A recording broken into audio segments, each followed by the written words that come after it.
நீங்க அடிக்கடி ட்ரெயின்ல பயணம் செய்யற நபரா டிக்கெட் புக் பண்றது, டிக்கெட் வெயிட்டிங் லிஸ்ட்ல இருந்தால் அதை ட்ராக் பண்றதுன்னு ரொம்ப கஷ்டப்படுறீங்களா?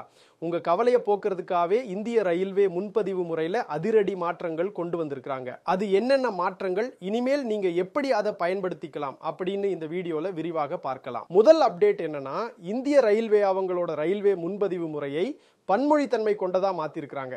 இதனால நீங்க இனிமேல் டிக்கெட் புக் பண்றதோ இல்ல அது சம்பந்தமான சந்தேகங்களை பதிவு செய்யறதோ இனி உங்களுக்கு விருப்பமான மொழியிலேயே செஞ்சுக்கலாம். இரண்டாவது அப்டேட் என்னன்னா, இனி ரயில்கள் புறப்படுவதற்கு 8 மணி நேரத்துக்கு முன்பே முன்பதிவு பட்டியல் தயாராகிவிடும் அப்படின்னு ரயில்வே அமைச்சகம் தெரிவிச்சிருக்காங்க. இப்போ இருக்கிற நடைமுறைப்படி ரயில்கள் புறப்படுவதற்கு 4 மணி நேரத்துக்கு முன்னாடி தான் இந்த முன்பதிவு பட்டியல் தயாரிக்கிறாங்க. இதனால காத்திருப்பு பட்டியலில் இருக்கிற பயணிகள் கடும் அவதிக்கு உள்ளாகிறாங்க.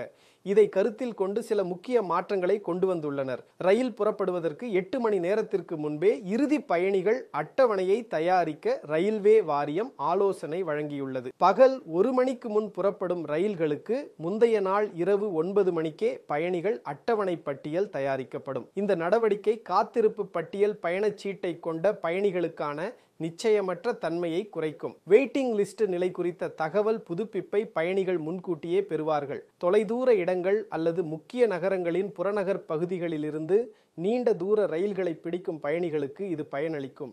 வெயிட்டிங் லிஸ்ட் உறுதிப்படுத்தப்படாவிட்டால் மாற்று ஏற்பாடுகளை செய்து கொள்வதற்கு இது அதிக நேரத்தை வழங்கும். ரயில்வே டிக்கெட் முன்பதிவில் தற்போதுள்ள நிலைமையை காட்டிலும் 5 மடங்கு வேகமாக முன்பதிவை மேற்கொள்ள முடியும். அதாவது புதிய ரயில்வே முன்பதிவு முறையின் மூலம் 1 நிமிடத்தில் 1.5 லட்சம் ரயில் டிக்கெட்டுகளை முன்பதிவு செய்ய முடியும். இப்போது இருக்கும் நடைமுறையில் 1 நிமிடத்தில் 32 டிக்கெட்டுகளை மட்டுமே முன்பதிவு செய்ய முடியும். மேலும் வரும் ஜூலை 1ஆம் தேதி முதல் IRCTC இணையதளம் மற்றும் மொபைல் செயலியில் தட்கல் டிக்கெட் முன்பதிவு செய்பவர்கள் ஆதார் எண் மூலம் கட்டாயம் யூசர் ஆத்தென்டிகேஷன் செய்ய வேண்டும் எனவும் தெரிவித்துள்ளனர். ரயில்வே முன்பதிவு முறையின் இந்த புதிய மாற்றங்கள் குறித்து பேசிய ரயில்வே துறை அமைச்சர் அஸ்வினி வைஷ்ணவ், டிக்கெட் முன்பதிவு செய்யும் பயனர்களுக்கு எளிதாக விரைவான சேவையை வழங்குவதற்காகவும் டிக்கெட் முன்பதிவு செய்பவர்களின் எண்ணிக்கையை அதிகரிப்பதற்காகத்தான் இந்த நடவடிக்கை எடுக்கப்பட்டுள்ளது என தெரிவித்துள்ளார். அது மட்டுமல்லாமல் இந்த புதிய மாற்றங்கள் விரைவில் அமலுக்கு வரும் எனவும் தெரிவித்துள்ளார்.